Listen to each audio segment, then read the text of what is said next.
The film, A Man of No Importance, was made in Ireland about a closeted homosexual bus conductor whose real passion is putting on amateur productions of Oscar Wilde's plays. It's also an American musical based on that film, with a book by Terence McNally, lyrics by Lynn Ahrens, and music by Stephen Flaherty. They also wrote Ragtime, their major success, together.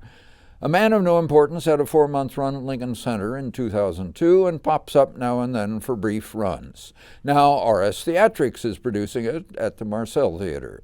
I find it an odd, somewhat meandering piece as the bus conductor, Alfie Byrne, works his way to understand and accept who he is while he's attempting to produce and direct Oscar Wilde's Salome at the St. Imelda's Players, his amateur troupe at the local parish. As in the film, we're in Dublin in 1964. Alfie sees a young woman on his bus who he thinks looks exactly right for Salome. He finally persuades Adele to join the St. Imelda's Players. Alfie's sister Lily is excited about her brother's sudden interest in this woman. She feels responsible for Alfie, but if she can unload him on this woman, then she will be free to marry her boyfriend Carney. But Alfie has no interest in marrying Adele. His real interest is Robbie, the attractive young man who drives Alfie's bus. Alfie wants him to play John the Baptist, and more. Robbie rejects both the part and Alfie, made clear when Alfie returns unexpectedly to the bus station and catches Robbie in flagrante delicto with a married woman member of the Players.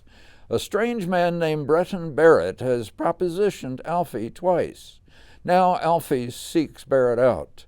Alfie's being visited by the spirit of Oscar Wilde, who instructs him that the way to eliminate temptation is by giving in. Dressed as Wilde instructs him to reveal his true nature, Breton Barrett at first accepts Alfie's proposition, then punches him and calls others to join in beating Alfie severely, explaining that Barrett's propositions are their way of enticing gay men to join them so they can attack them. This convinces Alfie that he must be who he is, and, as one of the songs says, love who you love. I'm afraid that, sympathetic as I am to Alfie's plight, he's not a character I found all that interesting or came to care much about, despite Mark Kelly's sometimes moving performance.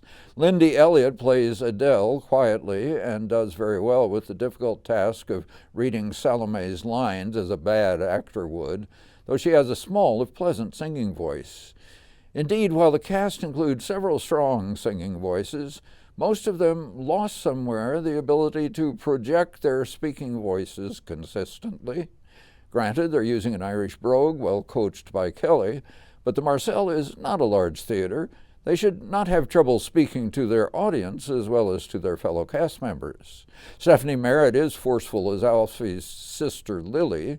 Michael B. Perkins plays both her boyfriend Carney and the Phantom Oscar Wilde, two clearly distinguished characters. Kent Koffel gets 3 distinct characters, and Kay Love, Nancy Nye, and Dustin Allison play 2 each, as does Marshall Jennings, including the homophobe Breton Barrett.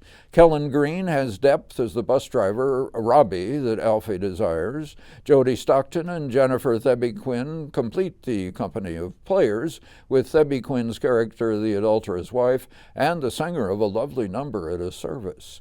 The uncredited set puts us in the church's basement theater. Nathan Schrader designed lights, Amanda Brasher costumes, Heather Tucker properties, and Mark Kelly sound and choreographed the fight. Naomi Walsby choreographed the tap number that one actor wants to use for Salome's Dance of the Seven Veils, veils that were to have zippers on them so they could be easily discarded. Music director Curtis Moeller created fine sounds with orchestra and actors, even got a few lines which he delivered forcefully. Director Christina Rios made a number of smart moves. As usual, I enjoyed the lyrics of Lynn Ahrens and music of Stephen Flaherty. Terence McNally certainly knows his way around plays, but he never quite got on top of this one. I think you're right about that, but I do appreciate RS Theatrics bringing this show to town and letting us make up our minds. Yes, very true, very true. And these are important creators of theater, all 3 of them, and I'm glad we got to see it. And let's hear some of that music.